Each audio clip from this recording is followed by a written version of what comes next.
Now that you can write about your company, now that you can have descriptions of all lengths, all shapes and sizes about your company, it's time to be known. It's time to tell the market that your company exists. Well, to do that, you're expected to start with a website.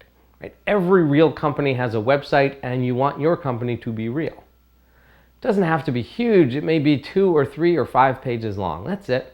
But it should describe again the problem you're solving and the solution, who your customers are, and truly the benefits of why they should care about what you're doing, the benefits of the solution you're providing to them. This website should be written from the customer point of view, right? Think about the fact they're going to be reading it. Put yourself in their shoes and describe from their point of view why they should care. Now, how are people going to know that that website exists? There's 2 terms we talk about, SEO and SEM. SEO are all the tricks you're going to use so that when people type in search terms into Google, your company shows up near the top. And it's really important these days that people be able to find your company by typing in the name and having your website show up in the first 3 results. If they don't, you've not picked a really good name.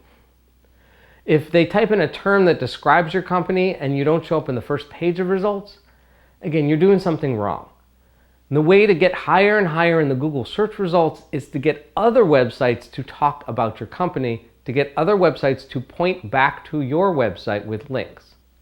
So don't expect on the first day when you set up your website that you see any results on Google that point back to your website. But within a month or 2 or 3, as you go forth and talk to bloggers, as you go forth and get your company listed on lists of websites, well, then you should start showing up in that top set of results for Google.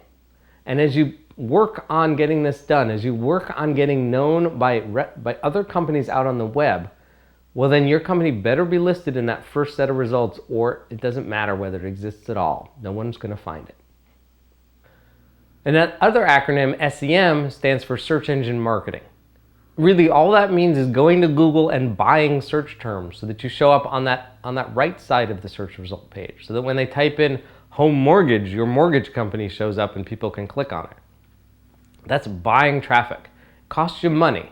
Right? You may or may not have the money to go do that, but in many industries it works really well. There's nothing wrong with buying customers if there's a way to ensure that the ads are thrown in front of the customers you care about.